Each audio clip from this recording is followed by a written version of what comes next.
दोस्तों, आज हम हिस्ट्री का चैप्टर नंबर 7 देखेंगे, जिसका नाम है मौर्य साम्राज्य। इसके अंतर्गत हम मौर्य साम्राज्य को जानेंगे।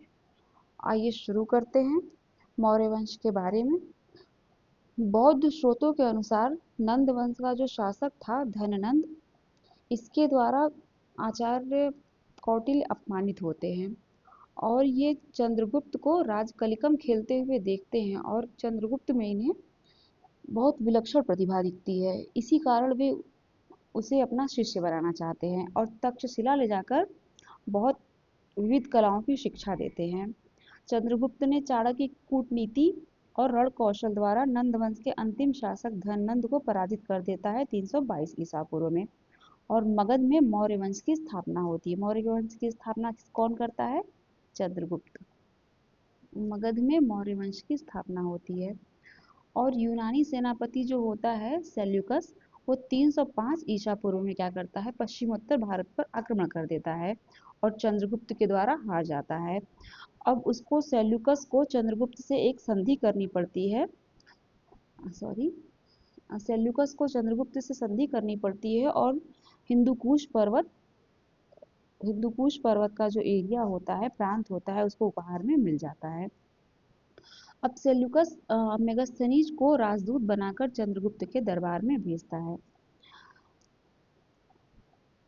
इस प्रकार चंद्रगुप्त ने भारत में प्रथम बार केंद्रीय शासन के अंतर्गत विशाल साम्राज्य की स्थापना करता है। यूनानी लेखक चंद्रगुप्त को सेंड्रोकोट्स नाम से जानते हैं या सेंड्रोकोट्स नाम का उल्लेख किया है। मौर्य प्रशासन की थोड़ी जानकारी हम देख लेते हैं। इसकी जानकारी हमें मेगास्थनीज की इंडिका और चाणक्य के अर्थशास्त्र से मिलती है। इसमें मौर्यों के विशाल प्रशासन तंत्र की जानकारी मिलती है। राजा अपनी सहायता के लिए मंत्रिपरिषद गठित करता है और ये मंत्रिपरिषद के जो सदस्य होते हैं वो राजा को सलाह देते हैं। चाणक्य चंद्रगुप्त मौर्य के प्रधानमंत्री रहते हैं। ये पूरी मौर्यों की शासन व्यवस्था है, किस तरीके से यहाँ पे क्षेत्र विभाजन होता है और उसमें जिम्मेदार व्यक्ति कौन होता है और उनके कर्तव्य क्या क्या हैं, ये सब आप देख लेंगे। आइए हम आगे चलते हैं। इतने बड़े साम्राज्य को चलाने के लिए अच्छे प्रशासन की जरूरत पड़ती है। इसके लिए ये अ, प्रशासन को 3 स्तरों में बांट देते हैं, जिनमें प्रांत, जनपद और गांव या नगर होते हैं। इस समय नौकरशाही व्यवस्था होती है और जो वेतन होता है नौकरशाहों का, ये राजकोष से दिया जाता है।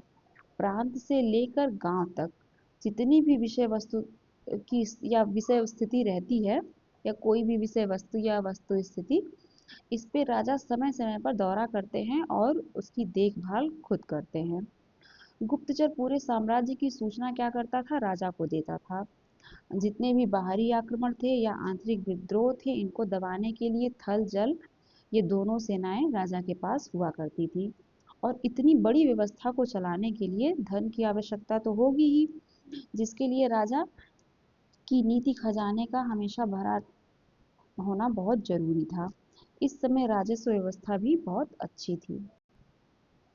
कृषि कर, सिंचाई कर, व्यवसायी और बिक्री कर, ये सभी क्या थे? प्रमुख आय के स्रोत थे।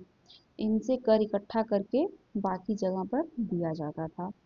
राज्य में आने वाले जो जंगल और खान थे, इन सब पर राजा का स्वामित्व होता था, यानी राजा इनका मालिक खुद होता था।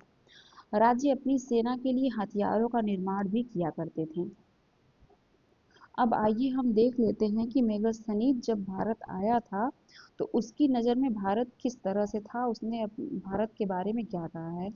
मेगास्थनीज कहता है कि वहाँ के लोग सभ्य थे और सब इसकी वजह से अपने घरों पर ताला नहीं लगाते थे, अर्थात सभ्य थे, यहाँ पे चोरी और इस तरीके का कुछ नहीं होता था, तो उन्हें ताला लगाने की जरूरत नहीं होती थी। ये अपनी कही हुई बातों का पालन अवश्य करते थे, झूठी गवाही कभी नहीं देते थे। मेगास्थनीज कहता है कि उनके महल सोने चांदी के थे। और मगध साम्राज्य की राजधानी जो थी वो पाटलिपुत्र का क्षेत्रफल 9 मील लंबा और 1.5 मील चौड़ा था। ये मोस्ट इम्पॉर्टेंट है, 9 मील लंबा और 1.5 मील चौड़ा। तक्षशिला से पाटलिपुत्र तक की सड़कें जो थी, दोनों ओर छायादार वृक्ष लगे हुए थे और जगह जगह पर कुएं थे। चंद्रगुप्त के बाद उनका बेटा मगध की गद्दी पर बैठता है। साथ ही साथ बिंदुसार के बाद उसका बेटा अशोक मगध पर बैठता है। कहने का मतलब कि चंद्रगुप्त के बाद उसका बेटा बिंदुसार, फिर बिंदुसार के बाद उसका बेटा अशोक गद्दी पर बैठता है और मगध का सम्राट बनता है।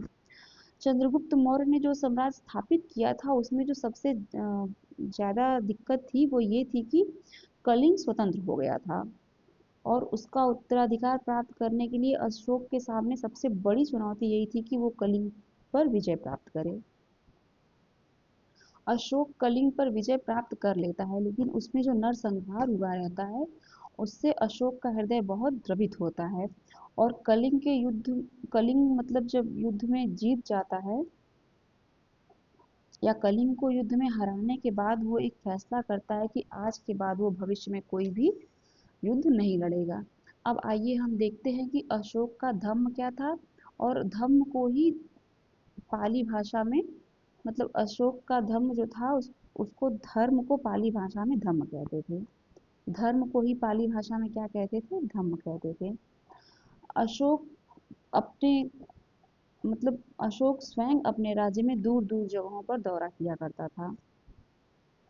अशोक अपने राज्य में जगह जगह पर चट्टानों के लंबे सुंदर और चमकीले पत्थरों से खंभे बनाए थे और गड़वाए थे और इन खंभों पर वहाँ के अधिकारियों और उन वहाँ के निवासियों के लिए उसने संदेश भी खुदवाए थे ताकि लोग उसकी बात पर ध्यान दे सके और अमल कर सकें। और संदेश में जो लोगों के बोलचाल की भाषा थी वो प्राकृत थी। ये मोस्ट इम्पॉर्टेंट है कि संदेश में लोगों की भाषा क्या थी? प्राकृत भाषा थी। चट्टानों व खंभों पर खुदे संदेश से हमें अशोक के समय की कई बातें जानने को मिलती हैं। ये उसके द्वारा लिखे हुए कुछ अशोक के स्तंभ पर बातें हैं। ये आप चाहें तो पढ़ सकते हैं। आइए हम आगे चलते हैं अपने मेन टॉपिक पे। उसने जीवन के बारे में प्रजा को सही राह दिखाने के लिए अलग अलग अधिकारी रखे हुए थे और उन अधिकारियों में से उन अधिकारियों में से किसी किसी को यानी इन अधिकारियों को धम्म महामात्र कहा गया। उनका काम था गांव गांव नगर नगर जाकर लोगों को सही व्यवहार की बातें बताएं। अशोक के संदेश में लिखा हुआ था कि यहाँ किसी जीव को नहीं मारा जाएगा और किसी की बलि नहीं चढ़ाई जाएगी। दास और मजदूरों से नम्रता का व्यवहार करना होगा, बड़ों का आदर करना, जीव जंतुओं पर दया करना, गरीबों को दान देना आदि कई ऐसे व्यवहार थे जो उसके संदेश में लिखे हुए होते थे।